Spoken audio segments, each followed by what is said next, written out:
হজরত মুসা আলাইহি ওয়াসাল্লামের একজন চাচাতো ভাই ছিলেন, যার নাম ছিল কারুন। সে ছিল খুবই প্রতিবাদীর মানুষ। গোটা তাওরাত কিতাবটি তার মুখস্থ ছিল, আর তার কণ্ঠ ছিল যেন অমৃত। যখন সে তেলাওয়াত করত, মানুষের মন শান্তিতে ভরে যেত। তার এই মধুর কণ্ঠের কারণে সবাই তাকে মনোয়ার বলে ডাকত। কিন্তু বাইরে থেকে দেখতে এমন সুন্দর হলেও কারুনের মনের ভেতরটা ছিল ঈর্ষা আর অহংকারে পূর্ণ। এক কথায় সে ছিল একজন ভয়ঙ্কর মুনাফিক। ঠিক একদিন আল্লাহ তাআলা হজরত মুসা আলাইহি ওয়াসাল্লামকে মহামূল্যবান তাওরাতের ফলকগুলো দান করলেন। এগুলোতে আল্লাহর পবিত্র বাণী লেখা ছিল। হজরত মুসা আলাইহি ওয়াসাল্লাম সেই ফলকগুলো থেকে তাওরাত লিখে নিলেন এবং তার জাতিকে নির্দেশ দিলেন সেই অনুযায়ী জীবনযাপন করতে। মানুষজন আল্লাহর এই আদেশ মেনে চলতে শুরু করল, আর সমাজের ন্যায় এবং সত্য প্রতিষ্ঠিত হতে লাগল। ঠিক তখনই আল্লাহ সুবহানাহু ওয়া তাআলা হজরত মুসা আলাইহি ওয়াসাল্লামকে একটি বিশেষ নির্দেশ দিলেন। তিনি বললেন, হে মুসা, তোমার জাতিকে বলো তারা যেন তাওরাতকে স্বর্ণখচিত সজ্জিত আবরণে সংরক্ষণ করে। মুসা আলাইহি ওয়াসাল্লাম অবাক হয়ে গেলেন। তিনি বললেন, হে আমার রব, আমরা কি করে তাওরাতকে সোনা দিয়ে বাধাই করব? এই বিদ্যা তো আমাদের জানা নেই। মুসা আলাইহি ওয়াসাল্লামের এই চিন্তার মাঝেই আল্লাহর হুকুমে সেখানে হাজির হলেন হজরত জিবরাইল আলাইহি ওয়াসাল্লাম। তিনি হজরত মুসা আলাইহিস সাল্লামকে বললেন, হে আল্লাহর নবী মুসা, আপনার কি সেই বিশেষ ঘাসের কথা মনে আছে যা দিয়ে শামিরি জাতি একটি গোবৎস মূর্তি তৈরি করেছিল? মুসা আলাইহি ওয়াসাল্লাম হাসুচোখ মাথা নাড়লেন। তখন জিবরাইল আলাইহিস সাল্লাম বললেন, সেই ঘাসের পাশে আরও একটি বিশেষ ঘাস রয়েছে।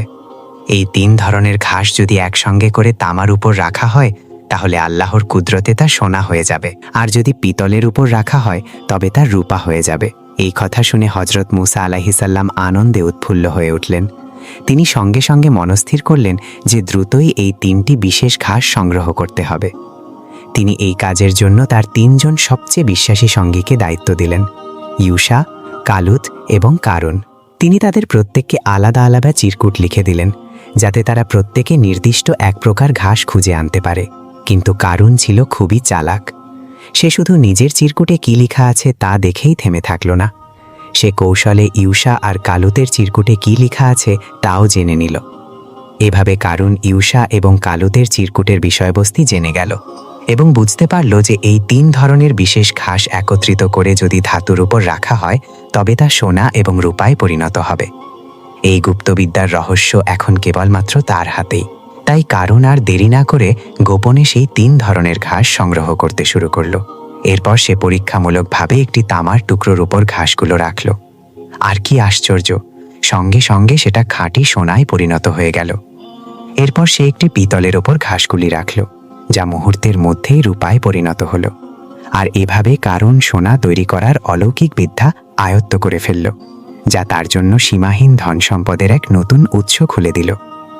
এছাড়াও অন্যান্য প্রাচীন বর্ণনা অনুসারে কারুন ছিল ফিরাউনের দরবারের এক উঁচু পদস্থ কর্মচারী। তার ক্ষমতা ছিল অপরিসীম, আর সেই যুগে সে হয়ে উঠেছিল এক বিশাল ধন সম্পদের মালিক। তার সম্পদ এতই বেশি ছিল যে তার বিশাল বিশাল গোদামের তালা চাবিগুলো বহন করতে 7টি খচ্চরের প্রয়োজন হতো। শুধু তাই নয়, এই চাবিগুলো ছিল চামড়ার তৈরি। কিছু বর্ণনায় তো এমনও বলা হয়েছে তার গোদাম ঘরের চাবিগুলো এতটাই ভারী ছিল যে সেগুলো বহন করতে 70টি উটের প্রয়োজন হতো। আর তার এই অডেল সম্পদ দেখে মানুষ বিশ্বে হতবাক হয়ে যেত, কেননা কারণ নিজেকে পৃথিবীর সবচেয়ে ক্ষমতাশালী ব্যক্তি মনে করত। এদিকে হজরত মুসা আলাইহি ওয়াসাল্লাম ছিলেন বনি ইসরায়েলের নবী এবং জাতীয় নেতা। আল্লাহ তাকে নবুয়াত এবং নেতৃত্ব দান করেছিলেন। তার ভাই হজরত হারুন আলাইহি ওয়াসাল্লাম ছিলেন তার সবচেয়ে কাছের সহচর এবং মন্ত্রীর মতো একজন ব্যক্তি। কিন্তু কারুন এই ব্যাপারটি একেবারেই মেনে নিতে পারছিল না। সে মনে মনে ভাবল, আমি তো মুসা নবীর চাচাতো ভাই, আমি তো তার ওই ধ্বংসের একজন। তাহলে কেন নেতৃত্বের অধিকার আমার হবে না?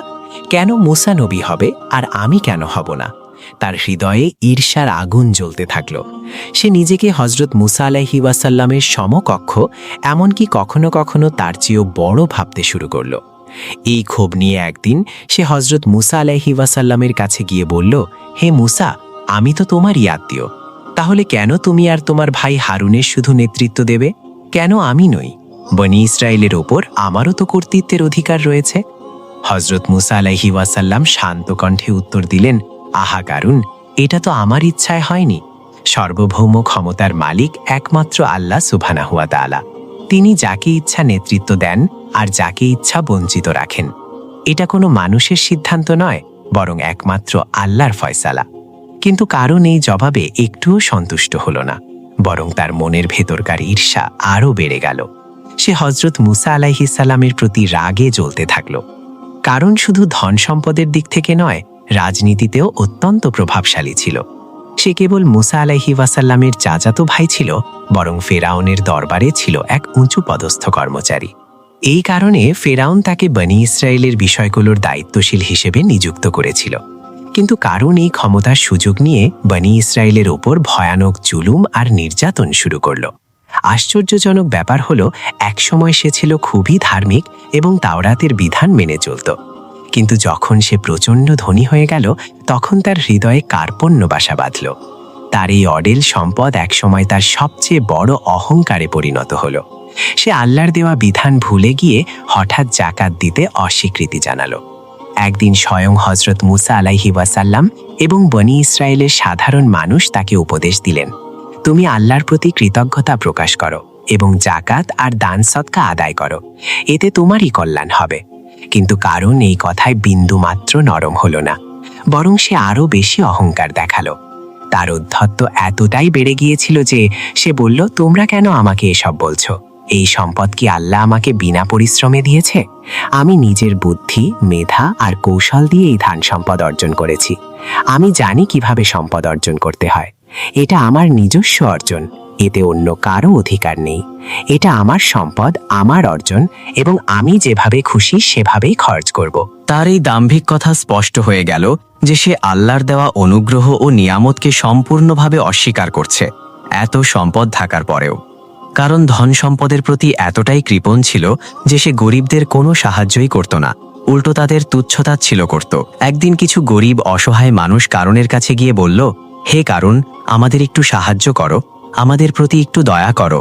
কিন্তু কারণ তাদের কথা শুনে ব্যঙ্গ করে বলল, আমি কি তোমাদের জন্য ধন সম্পদ জমিয়ে রেখেছি?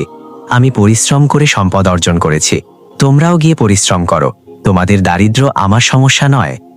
যখন কারণের বদলানোর কোনো লক্ষণই দেখা গেল না, তখন হযরত মুসা আলাইহি ওয়াসাল্লাম তাকে সতর্ক করলেন। তিনি বললেন, হে ভাই কারণ, সাবধান হও, তোমার এই অহংকার তোমাকে ধ্বংসের দিকে নিয়ে যাবে। আল্লাহর দেওয়া সম্পদের কৃতজ্ঞতা প্রকাশ করো এবং গরিবদের হক আদায় করো, না হলে আল্লাহর শাস্তি অত্যন্ত ভয়ঙ্কর। কিন্তু কারণ এতে বিন্দুমাত্র ভীত হল না, বরং সে আরও বেশি ঐত দেখালো। সে মনে মনে ভাবল, মুসা আমাকে নিজের অনুসারী বানাতে চায়, সে চায় আমি তার সামনে মাথা নত করি, কিন্তু আমি তা কখনোই করব না। হযরত মুসা আলাইহি ওয়াসাল্লাম কারণের সমস্ত ঐত্যপূর্ণ আচরণ আর অহংকারের পরেও তার প্রতি দয়া দেখাতে থাকলেন। তিনি বারবার কারণকে আল্লাহর পথের দিকে আহ্বান জানালেন। তিনি তাকে সতর্ক করলেন যে পার্থিব সম্পদের অহংকার আর আল্লাহর নাফরমানি কোনোদিনও কল্যাণ বয়ে আনতে পারে না। কিন্তু কারণ এতটাই অহংকারী হয়ে উঠেছিল যে সে মুসা আলাইহি ওয়াসাল্লামের কথায় কোনো কর্ণপাতই করল না। উল্টো সে এক গভীর ষড়যন্ত্রে লিপ্ত হল। কারণ বুঝতে পারছিল যে হযরত মুসা আলাইহি ওয়াসাল্লাম তাকে ছেড়ে দেবে না।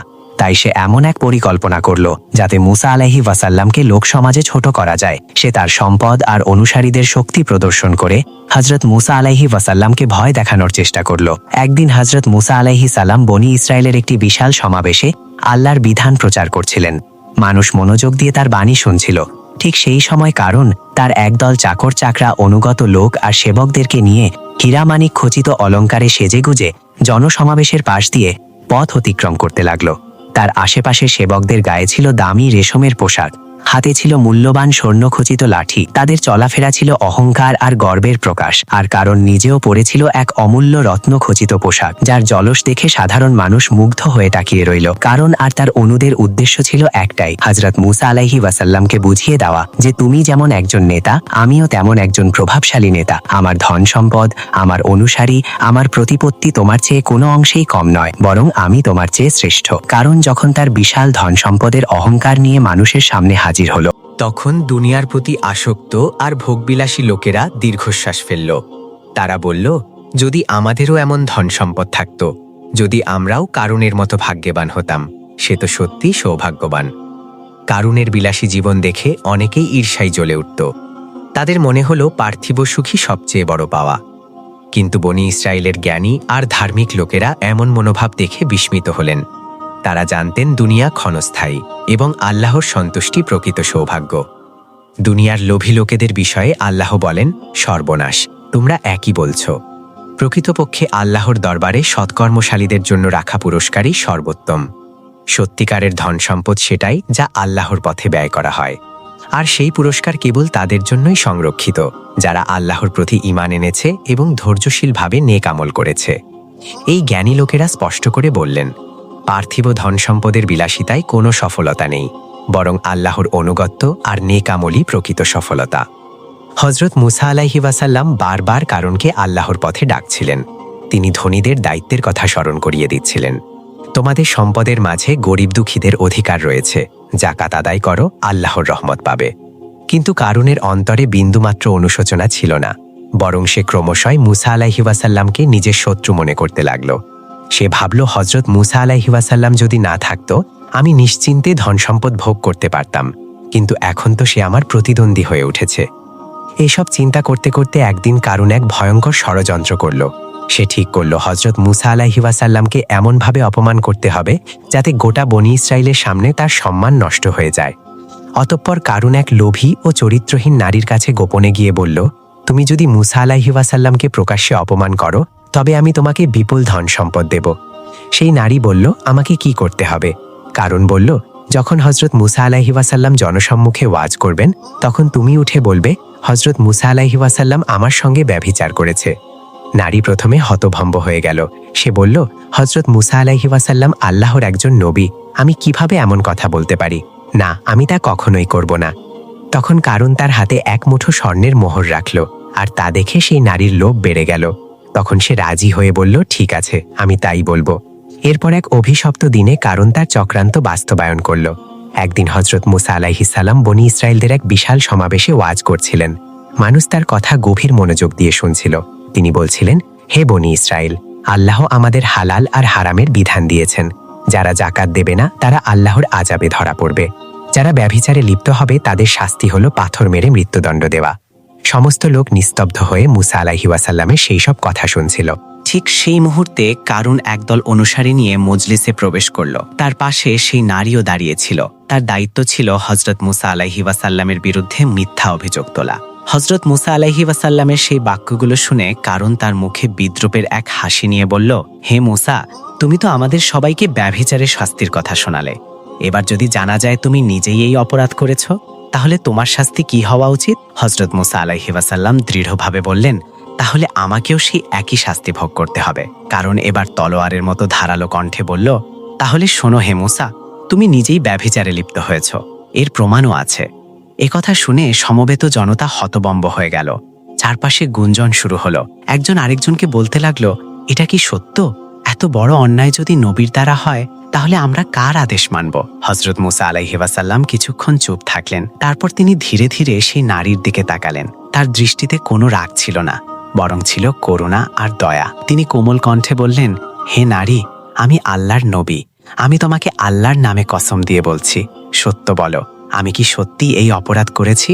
এই বাক্য শুনে সেই নারীর পুরো শরীর কাঁপতে লাগলো। তার সামনে দুটি পথ খোলা ছিল, মিথ্যা কথা বলে ধন সম্পদ গ্রহণ করা, কিন্তু চিরদিনের জন্য অভিশপ্ত হয়ে যাওয়া, অথবা সত্য বলা আর আল্লাহর ক্রোধ থেকে মুক্তি পাওয়া। এরপর সেই নারী হঠাৎ কেঁদে ফেলল, আর কাঁদতে কাঁদতে সে বলল, আমি মিথ্যা বলেছি। আমি হজরত মুসা আলাইহি ওয়াসাল্লামের বিরুদ্ধে ষড়যন্ত্র করেছি। কারণ আমাকে বহুত অর্থ দিয়ে লোভ দেখিয়েছিল, সেই আমাকে এই অপবাদ দিতে বলেছে। কারণের এই ষড়যন্ত্র শুনে জনতা বিশ্বে হতভাগ হয়ে একে অপরের দিকে তাকালো। তারা সকলেই মিলে বলতে লাগলো, হে কারুন, তুমি এ কি করেছ? তুমি একজন নবীর বিরুদ্ধে এমন জঘন্য মিথ্যা বলছো। কারুন এবার বুঝলো যে সে ফেঁসে গেছে। সে পালানোর পথ খুঁজছিল, কিন্তু ততক্ষণে দেরি হয়ে গেছে। হজরত মুসা আলাইহি ওয়াসাল্লাম দুই হাত তুলে আল্লাহর দরবারে কেঁদে কেঁদে বললেন, হে আমার রব, আপনি তো দেখেছেন কিভাবে এই অভিশপ্ত কারুন আমার বিরুদ্ধে ষড়যন্ত্র করেছে। আপনি ন্যায় বিচার করুন। হঠাৎ আকাশ থেকে এক বিকট আওয়াজ শোনা গেল। আল্লাহ তাআলা ওহির মাধ্যমে হজরত মুসা আলাইহি ওয়াসাল্লামকে জানালেন, হে মুসা,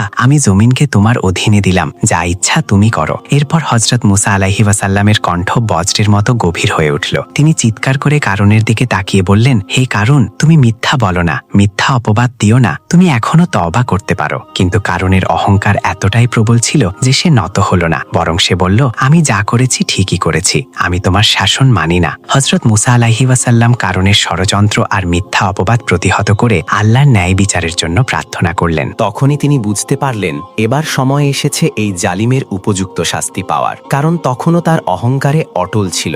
সে ভাবছিল তার সম্পদ, তার লোকজন, তার ক্ষমতা এসব কিছুই তাকে রক্ষা করবে।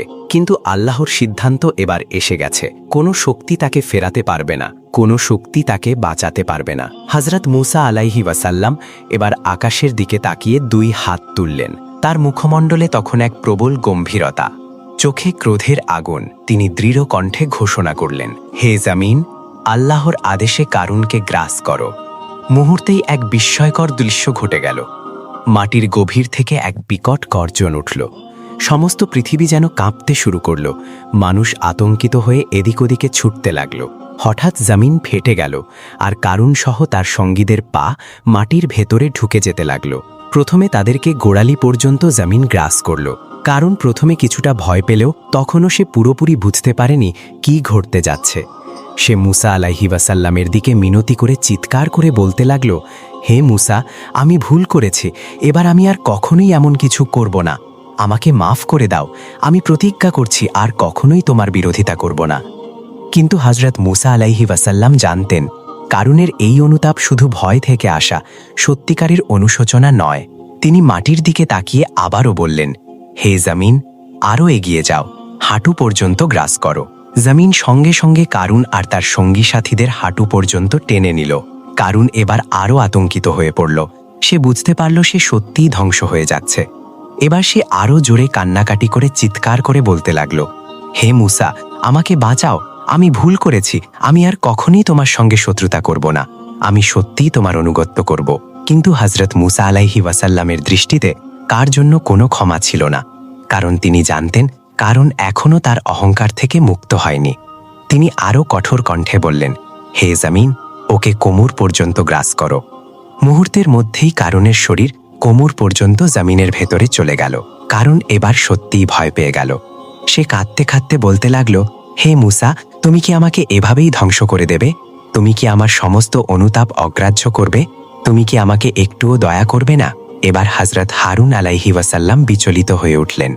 তিনি হযরত মুসা আলাইহি ওয়াসাল্লামের পাশে এসে বিনীতভাবে বললেন, ভ্রাতা, কারুন আমাদেরই আত্মীয় স্বজনের একজন। সে ভুল করেছে, কিন্তু সে এতবার ক্ষমা চাইছে, হয়তো সে সত্যিই অনুতপ্ত হয়েছে। তুমি কি তাকে ক্ষমা করবে না? কিন্তু হযরত মুসা আলাইহি ওয়াসাল্লাম এবারও কঠোর রইলেন। কারণ তিনি জানতেন কারুনের অন্তরে এখনও সেই গর্ব আর অহংকার বেঁচে আছে। তিনি আরও কঠোর সুরে বললেন, হে জামিন, ওকে কাঁধ পর্যন্ত গ্রাস করো। এই আদেশের সঙ্গে সঙ্গে জামিন কারুন আর তার সঙ্গীদেরকে কাঁধ পর্যন্ত টেনে নিল। এবার কারুন চূড়ান্ত অপমানিত আর অসহায় হয়ে পড়ল। কিন্তু তার অহংকার তখনও যায়নি। সে এখনও তার সম্পদের অহংকারে নিমজ্জিত। সে চিৎকার করে বলল, হে মুসা, আমি জানি তুমি আমাকে নিঃশেষ করতে চাও, শুধু আমার ধন সম্পদের লোভে। তুমি আমাকে শেষ করে দিচ্ছ। হযরত মুসা আলাইহি ওয়াসাল্লাম এবার আকাশের দিকে তাকিয়ে দোয়া করলেন, হে আল্লাহ, আপনি তার সমস্ত সম্পদ তার সামনে এনে দিন, যেন সে বুঝতে পারে এই সম্পদ তাকে রক্ষা করতে পারবে না। এরপর আল্লাহর আদেশক্রমে সেই মুহূর্তে হযরত জিব্রাইল আলাইহি ওয়াসাল্লাম অবতরণ করলেন। তিনি কারুনের চোখের সামনে তার সমস্ত ধন সম্পদ এনে রাখলেন এবং বললেন, হে দুর্ভাগা কারুন, এই নাও তোমার ধন সম্পদ, এখন এটা নিয়ে নিজেকে রক্ষা করো। কারুন হতম্ভ হয়ে দেখল তার বিশাল প্রাসাদ, তার সোনা রূপার ভাণ্ডার, তার দাস দাসী, তার আশ্বারোহী বাহিনী সবকিছুই জমিনের মুখোমুখি দাঁড়িয়ে আছে। কিন্তু আশ্চর্যের বিষয় হলো এগুলো তাকে রক্ষা করতে পারছে না। সে এবার চিৎকার করে কাঁদতে লাগলো, আমি ভুল করেছি হে মুসা, আমাকে আরেকবার সুযোগ দাও। কিন্তু এবার আর তার কোনো সুযোগ ছিল না। এরপর হযরত মুসা আলাইহি ওয়াসাল্লাম চূড়ান্ত আদেশ দিলেন, হে জমিন, কারুন আর তার সমস্ত সম্পদকে চিরতরে গ্রাস করো। আল্লাহর আদেশে জমিন তীব্রভাবে কাঁপতে লাগলো। হঠাৎ বিকট এক শব্দ হলো আর কারুনের চারপাশে বিশাল এক ফাটল তৈরি হলো। তার সমস্ত ধন সম্পদ, তার বিশাল প্রাসাদ, তার লোকজন সবকিছুই একসঙ্গে ধ্বংস হয়ে যেতে লাগলো। কারণ এবার একেবারে অসহায় হয়ে পড়ল। তার মুখে আর কোনো কথা নেই, কোনো অহংকার নেই, শুধু আতঙ্ক আর অনুশোচনা। সে আর্তনাদ করতে করতে মাটির গভীরে তলিয়ে যেতে লাগলো আর বলতে লাগলো, আমাকে বাঁচাও, আমাকে ক্ষমা করো। কিন্তু আজ আর তার জন্য কোনো সুযোগ ছিল না। এক মুহূর্তের মধ্যেই জমিন সুন্দর রূপে তাকে গ্রাস করল। কারণ আর তার সমস্ত সম্পদ সবকিছুই চিরতরে মাটির গভীরে তলিয়ে গেল। তার ধন সম্পদের আর কিছুই পৃথিবীর বুকে অবশিষ্ট রইল না। কুরআনুল কারিমে বর্ণিত আছে, আল্লাহ তাআলা পবিত্র কুরআনে এই ঘটনার চিরস্থায়ী শিক্ষা হিসেবে উল্লেখ করেছেন, যাতে ভবিষ্যৎ প্রজন্ম অহংকার এবং অন্যায়ের পথে না চলে। আল্লাহ বলেন, অতপর আমি কারুন আর তার সম্পদকে ভূগর্ভে দশিয়ে দিলাম। তখন এমন কেউ ছিল না যে তাকে আল্লাহর শাস্তি থেকে রক্ষা করতে পারে, এমনকি সে নিজেও নিজের কোনো উপকার করতে পারল না। সূরা আল কাসাস আয়াত ৮০। কারণ যখন ধন সম্পদের গর্ব করত, তখন বনি ইসরায়েলের অনেকেই তাকে দেখে মুগ্ধ হতো। তারা বলতো, যদি আমাদেরও কারণের মতো ধন সম্পদ থাকত। তারা ভাবত সম্পদের প্রাচুর্যই প্রকৃত সৌভাগ্যের চিহ্ন। কিন্তু যখন তারা নিজের চোখে কারণের ধ্বংস দেখতে পেল, তখন তাদের উপলব্ধি হলো যে আল্লাহ যাকে ইচ্ছা সম্পদ দেন, আবার যাকে ইচ্ছা সংকীর্ণ জীবন দান করেন। আল্লাহ সুবহানাহু ওয়া তাআলা আরও বলেন, তারা ভীত সন্তুষ্ট হয়ে বলতে লাগলো, আল্লাহ আমাদের প্রতি দয়া না করলে আমরাও ধ্বংস হয়ে যেতাম। এটা নিশ্চিত যে কাফেরা কখনোই সফল হবে না। কারণের এই ঘটনা কেবল এক ঐতিহাসিক কাহিনী নয়, বরং এটি প্রত্যেক যুগের জন্য শিক্ষণীয় সত্য। কারণ ধন সম্পদ, লোভ, ক্ষমতার অহংকার আর সত্যের বিরুদ্ধে ষড়যন্ত্র এসব আজও সমাজে বিদ্যমান। আল্লাহ আমাদের অহংকার এবং অন্যায়ের পথ থেকে রক্ষা করুন। আমিন।